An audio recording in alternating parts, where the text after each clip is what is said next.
Esperamos que hayan quedado satisfechos con el aperitivo y espero que el plato fuerte igualmente les ayude para fortalecerse, sobre todo espiritualmente.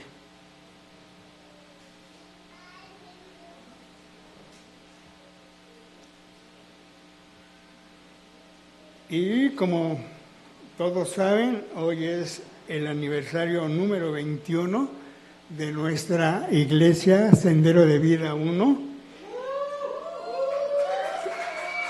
y en el cual pues igualmente le damos gracias a Dios, gracias a nuestro Señor Jesucristo, que como dicen las Escrituras, es el cimiento y es la piedra angular para que esta iglesia se edificara en el Señor. Nuestra iglesia no es mi iglesia, es la iglesia del Señor, porque Él pone en los corazones de cada persona para que puedan edificarse en ella. Y eso es lo que venimos muchos de nosotros, venimos a edificarnos, a echar raíces para que en nuestro paso por este mundo, que sabemos que somos peregrinos, que el día de mañana, pues muchos ya no vamos a seguir caminando en este mundo de pruebas, de dolor, sino que tenemos una meta y como dicen, tenemos una recompensa por parte de nuestro Señor Jesucristo, que es nuestra salvación, nuestra vida eterna con Él, con nuestro Dios, con nuestro Salvador, a través de nuestro Espíritu Santo. Así que, hermanos, pues igualmente le damos gracias a Dios por aquellos hombres misioneros que llegaron aquí al pueblo de Iztapaluca y que fundaron esta iglesia, hermanos, desde abajo, como siempre se ha hecho, a través del discipulado, a través del llamamiento y muchas veces a través de lo que hacemos nosotros o dejamos de hacer. Esa es la forma de acercarse a la creación de Dios, que es el humano.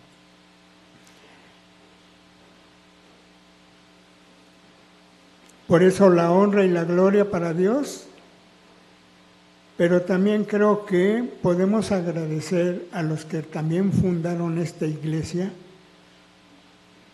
que son misioneros, que incluso siguen, su trabajo es de seguir fundando, plantando iglesias a donde los mandes. Por eso son misioneros, porque tienen una misión, como igualmente nuestro Señor Jesucristo tuvo esa misión, ese ministerio de enseñar y mostrar a Dios tal y cual es. Por eso es importante que si alguien de nuestra iglesia el día de mañana va como misionero, pues bienvenido, porque su misión no nada más es viajar y andar de aquí para allá. Muchas veces hemos visto que hay misioneros que han sido perseguidos y que incluso en algunos casos los han llegado a matar, así como pasó con varios profetas del Señor que igualmente fueron aniquilados por su propio pueblo. Así que después de este pequeño contexto, damos gracias al Señor por la familia Fray, por mi hermano Martín, que igual desde un inicio ha estado en esta iglesia trabajando para edificarla y hasta un plus más, para que estén cómodos, hermanos, porque la verdad, físicamente es cansado, no es fácil. Y si alguien quiere ser igualmente pastor de una iglesia, muchas veces no sabe lo que se le espera. pero Dios pone el hacer, el sentir, y también te da las fuerzas suficientes para que puedas soportar y puedas servir a Dios. Y ya para no distraerme mucho, porque pues ya nada más me queda medio minuto, vamos a leer Primera de Pedro del 4 al 10. ¿Y qué nos dice el apóstol Pedro? Ustedes son piedras vivas que Dios está usando para construir un templo espiritual. Por tanto, acérquense a Jesucristo, pues Él es la piedra viva que la gente despreció, pero que Dios eligió como la piedra más valiosa. Además, ustedes son sacerdotes especiales y por medio de Jesucristo le ofrecerán a Dios los sacrificios que a Él le agradan. Pues Dios dice en la Biblia: yo seré para Jerusalén una piedra valiosa y escogida. Seré la piedra principal y serviré de base al edificio.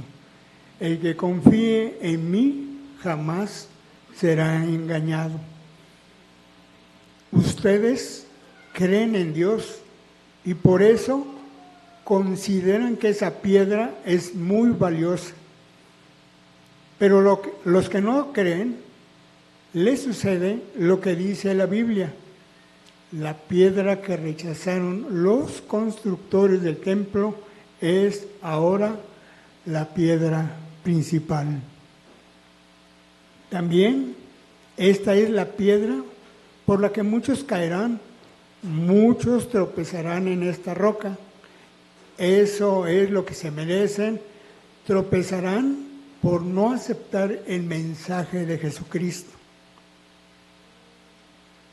Pero ustedes son miembros de la familia de Dios, son sacerdotes al servicio del Rey y son su pueblo. Dios mismo los sacó de la oscuridad del pecado y los hizo entrar en su luz maravillosa. Por eso, anuncian las maravillas que Dios ha hecho. Antes ustedes no eran nada, pero ahora son el pueblo de Dios. Antes Dios no les tenía compasión, pero ahora los ama mucho. Amén. Así que, hermanos, ¿qué puedo decir sobre esta parte de la Biblia? Nada, hermanos, creo que allí está mucho de lo que es nuestra iglesia. Somos piedras vivas, hermanos, y somos los que vamos edificando esta iglesia.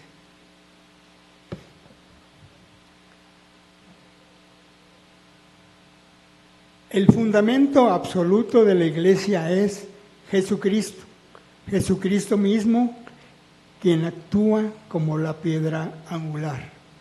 La iglesia se edifica sobre la doctrina de los apóstoles y profetas, sustentándose en 4 pilares: la enseñanza, la comunión, el partimiento del pan y la oración. ¿Pero qué es fundamento? En el diccionario nos dice que es el principio, base o cimiento sobre el cual se apoya, sostiene o desarrolla una cosa, ya sea de forma literal, como la base de un edificio, también de manera abstracta sobre una idea, un argumento o teoría. Pero en la Biblia, un fundamento es la base o cimiento sobre el cual se construye algo firme, ya sea un edificio, una iglesia o un templo. También se construye una fe, o también se construye la vida espiritual de una persona. Los que venimos aquí estamos construyendo, edificando para nuestra vida espiritual. Desde un inicio que llegamos, nos van enseñando a través de la palabra de Dios.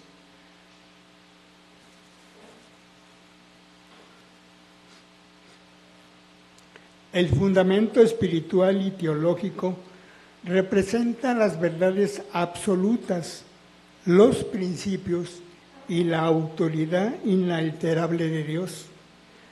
Las Escrituras utilizan este término para establecer dos verdades principales.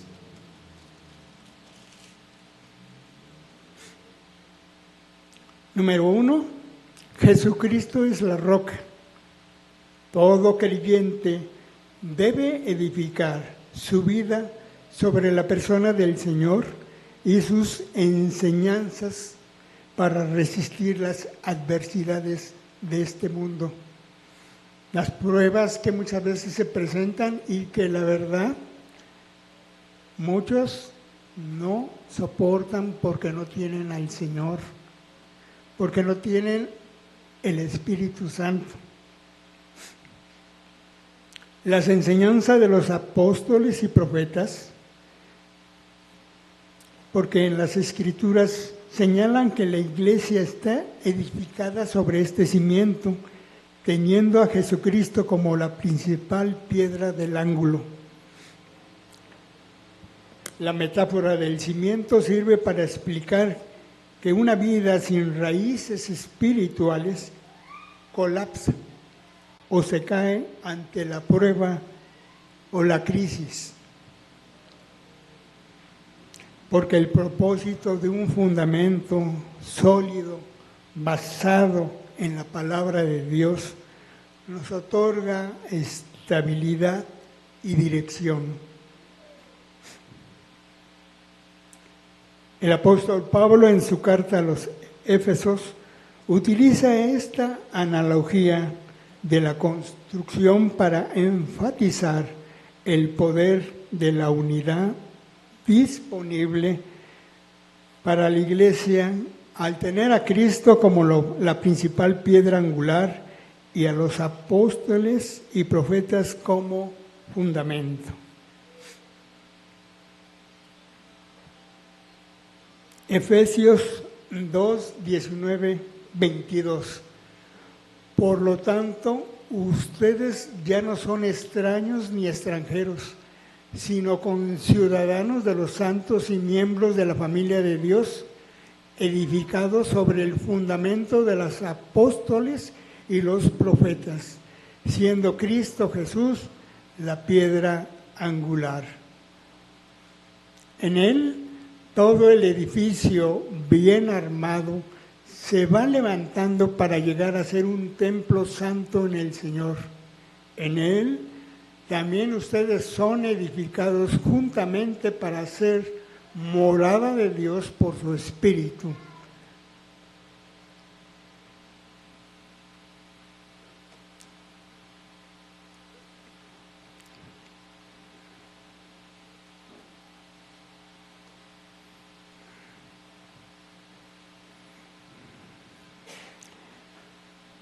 Lo que significa que la existencia misma y el propósito de Dios para la iglesia dependen y fluyen de la persona y de la obra de Jesucristo.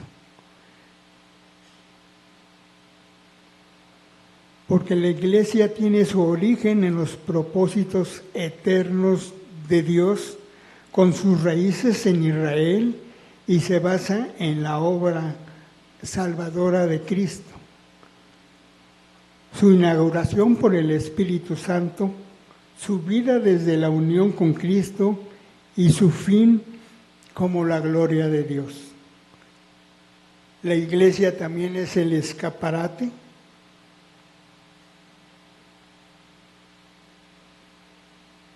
de Dios para su plan eterno, de llevar a cabo la reconciliación cósmica y destacar a Cristo como el punto central de toda la historia. La iglesia debe mostrar no solo los propósitos de Dios, sino también al Dios mismo. Así que, hermanos, antes de conocer a nuestro Señor Jesucristo, estábamos excluidos de esta obra de Dios. Pero ahora ya podemos entrar libremente, porque para Dios, como hemos dicho, no hay acepciones. Y pueden entrar extranjeros, gentiles, judíos, todo el que guste y tenga en su mente y en su corazón ser creyente del Señor.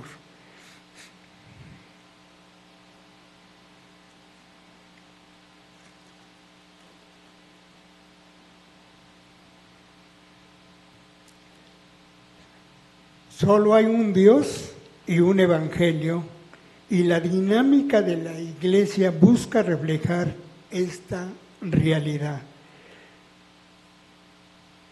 Sabemos que la Iglesia igualmente, y las Escrituras nos dicen que debemos de adorar a un solo Dios, a un Dios vivo, a un Dios creador, a un Dios trino, porque también sabemos que Dios es celoso.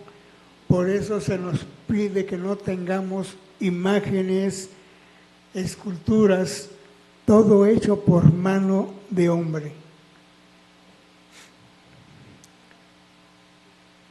Y esta es la relación de pacto entre el único Dios y su pueblo, lo que da lugar a la afirmación de que la Iglesia debe ser una, en unión, en unidad.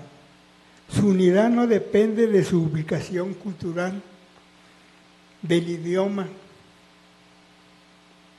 de lo que comes, de lo que música que escuchas. No depende de eso. En el Nuevo Testamento hay 3 afirmaciones perdurables en relación con la identidad de la Iglesia. Se basa en Jesucristo, se produce por el Espíritu Santo, y que la Iglesia cruza divisiones fundamentales de la cultura, el idioma, la nación y la raza. En la vida, muerte y resurrección y ascensión de nuestro Señor Jesús, encontramos los actos que son los precursores y fundamentos necesarios de la Iglesia. Jesús es la roca sobre lo que se funda la Iglesia. Desde Pentecostés en adelante, el poder del Espíritu Santo,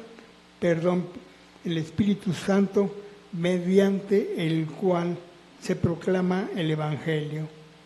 Y este es el pegamento que mantiene unida a la Iglesia y continúa empujándola hacia afuera. Desde el principio de la Iglesia traspasó el idioma y las fronteras. Fue clave para la evangelización, pero también fue escándalo para un mundo observador. La Iglesia fundada sobre Jesucristo es la misma Iglesia creada por el Espíritu Santo, que es la misma Iglesia que cruza de Jerusalén a Judea, de Samaria a Roma, dentro de la narrativa misma del libro de los Hechos. La Iglesia de hoy tiene el gran privilegio de mantenerse firme sobre el fundamento inquebrantable y transmitir la verdad del Evangelio a otros tal y como se nos ha transmitido a todos. Esto debería de darnos valentía para proclamar el Evangelio del Señor, incluso en este mundo actual. Sabemos, hermanos, que la tarea no es fácil. Siempre podemos sentirnos como si estuviéramos luchando una batalla difícil. A lo que sí podemos aferrarnos es que el avance del reino de Dios por medio del Evangelio se apoya en última instancia en el mismo corazón del fundamento apostólico, la persona y la obra de Jesucristo. Esto ya se ha establecido. No hay necesidad de establecer más este fundamento único. Como apóstol verdadero de Cristo, la especialidad del apóstol era echar los cimientos, y a lo largo de los años después de su conversión, el Señor lo había usado para establecer e instruir a varias iglesias en toda Asia Menor, Macedonia y Grecia. Primera de los Corintios,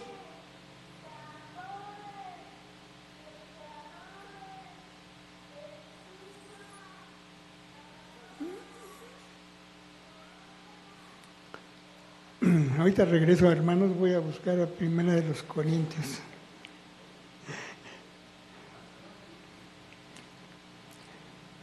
Primera de los Corintios igualmente fue una carta hecha para la iglesia de los Corintios, en el cual Pablo nos dice 3:10-11.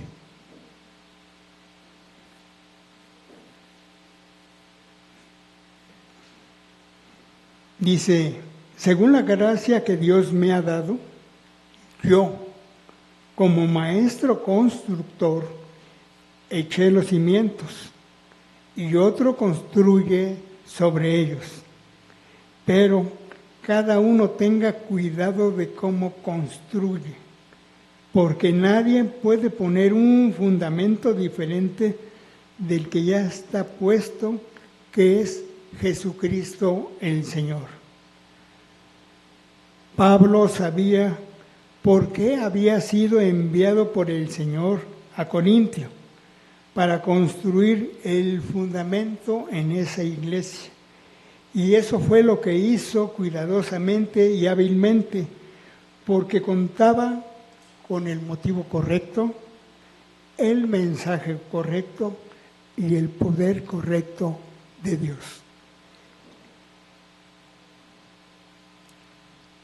Pero cada uno tenga cuidado de cómo construye.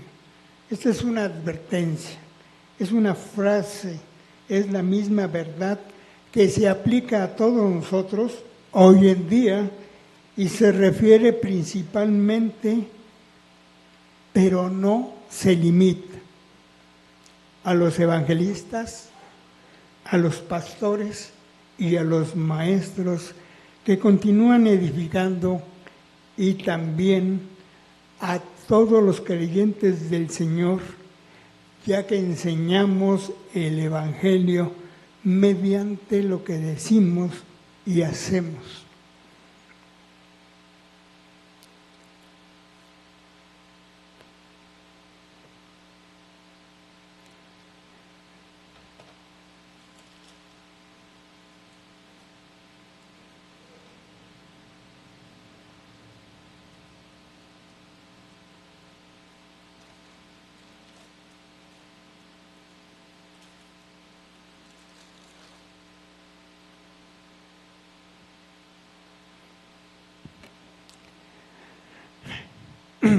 Ahora sí, hermanos.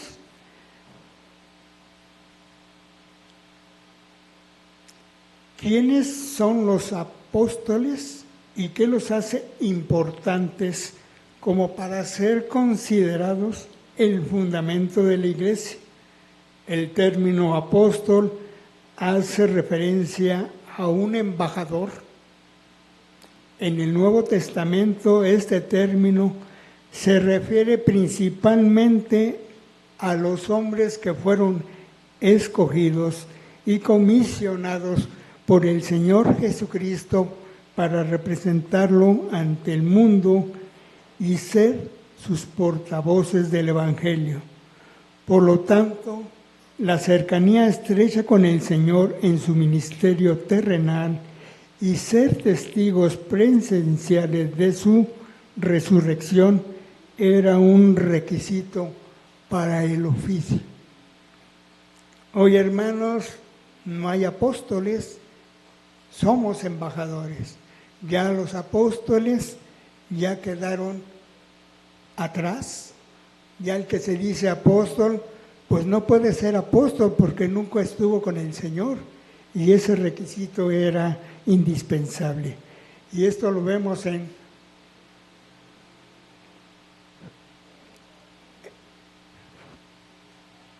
Hechos.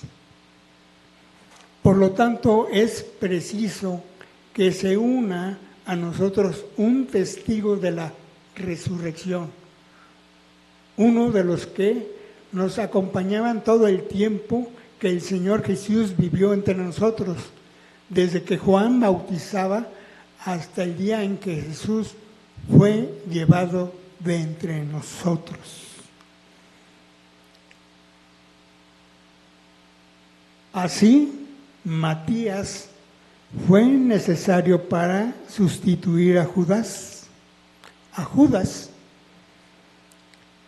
En cambio, el apóstol Pablo escribe en Gálatas 1, 11, 12, defendiendo su legado.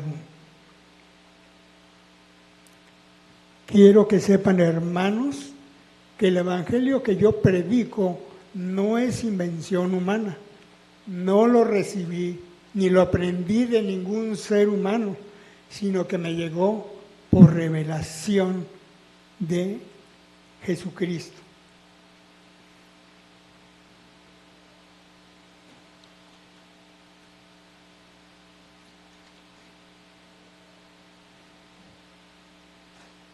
Y vemos que aquí se establecen los requisitos estrictos que los apóstoles fijaron para elegir al sucesor de Judas Iscariote.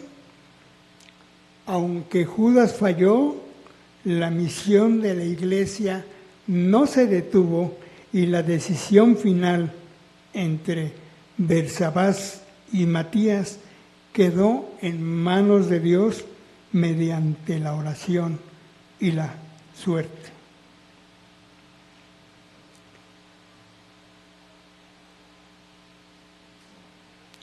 La imagen es clara.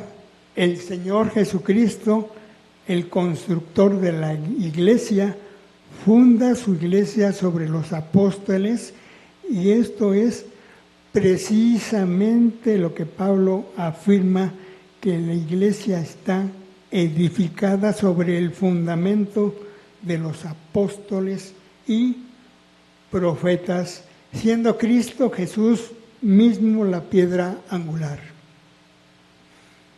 Ningún arquitecto afirmaría que los cimientos de un edificio carecen de importancia o son insignificantes. De hecho, se puede argumentar fácilmente que es la parte fundamental y crucial de cualquier edificio o construcción.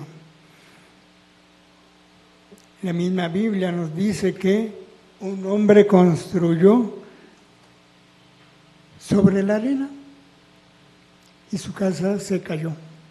Ahora sí que con un vientecito o con una tosecita se cae tu casa, hermano. Pero si construyes sobre la roca, huracanes vendrán, olas vendrán, tormentas vendrán y no se va a mover. Y esa es la idea, que nuestro espíritu no se mueva con cualquier vientecito. Y ahorita pues me viene a la mente el levantamiento de este techo nuevamente, que la verdad, pues Dios nos mandó lluvia y nos mandó viento y muchas cosas, y que la verdad, pues no fue fácil. Porque al final de cuentas, igualmente esta iglesia está sobre cimientos y se sigue edificando, pero lo que viene arriba también se tiene que seguir edificando bien sólido, para que ¿qué?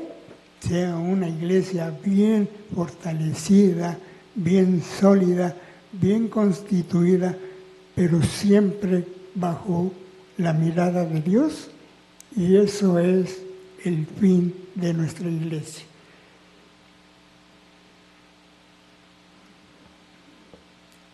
Continúo con la misión de la iglesia. Es la tarea encomendada por Dios para que el pueblo de Dios la cumpla en el mundo.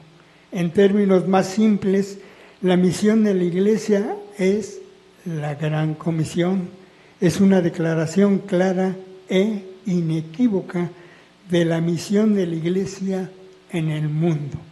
Nuestra tarea como cuerpo unido de Cristo es hacer discípulos mediante el testimonio de Jesucristo, el Hijo, en el poder del Espíritu Santo, para la gloria de Dios el Padre. Todo creyente, si vamos a ser obedientes a la Gran Comisión de participar en misiones, pero no todo creyente es un misionero. Si bien es cierto que todos debemos estar listos para dar respuesta a la esperanza que tenemos, y todos debemos adornar el Evangelio con nuestras buenas obras y nuestras buenas actitudes. Debemos todos hacer de nuestra parte para dar a conocer a Cristo el Señor.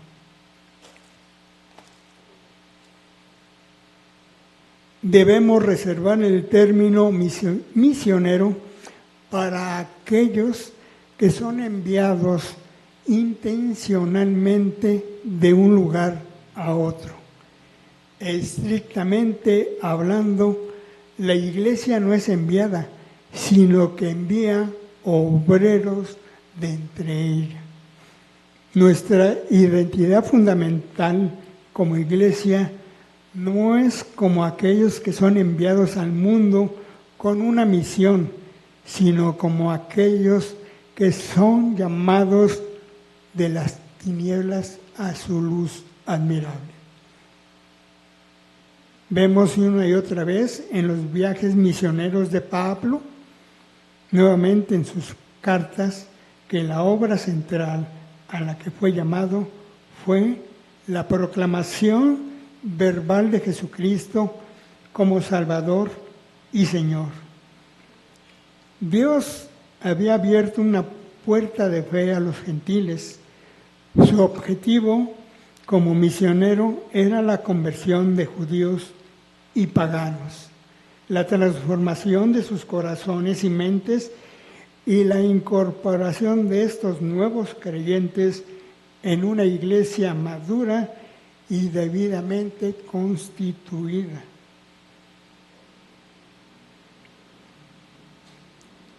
Lo que el apóstol pretendía lograr como misionero en el primer siglo es una descripción adecuada de la misión de la iglesia para cada siglo.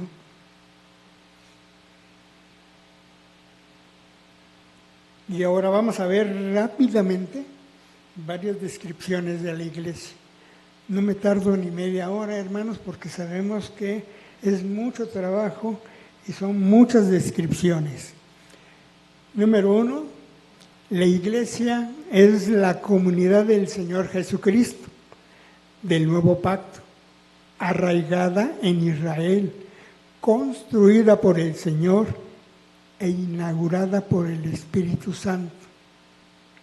La iglesia es el pueblo de Dios elegida por el Padre y traída por gracia a una relación con el Dios Trino.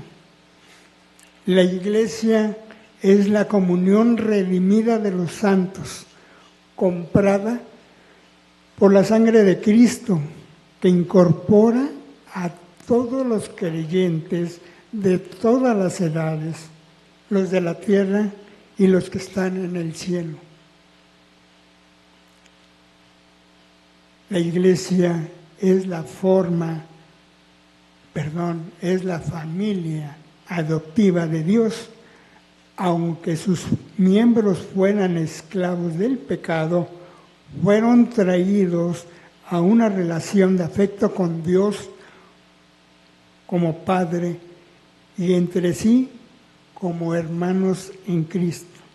La Iglesia es el cuerpo de Cristo, a quien tiene como cabeza, permanece dependiente de Él, dotada por el Espíritu Santo, diseñada como una unidad con diversidad, en donde sus miembros son dependientes unos de otros y funcionan como instrumentos de Cristo en el mundo.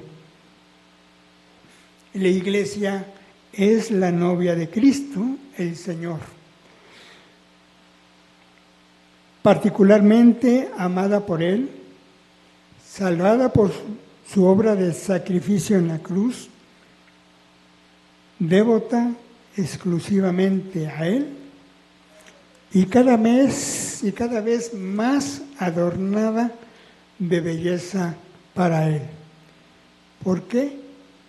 Porque Él es el novio. La Iglesia es el templo del Espíritu Santo de Dios, llena de la plenitud de Cristo, marcada por la presencia de Dios. La Iglesia es la nueva humanidad, compuesta por cristianos, judíos y gentiles unidos en Cristo, demostrando la forma en que la vida debió ser siempre. La Iglesia representa las ramas que permanecen en la verdadera vid, que es Cristo, en unión con Él y dependientes de Él. Y por último, la Iglesia es la comunidad del pacto reunido que se reúne regularmente para la adoración, la comunión, el discipulado, la hermandad, el ministerio y la gran comisión. Y todo esto para la gloria de Dios. Amén, hermanos.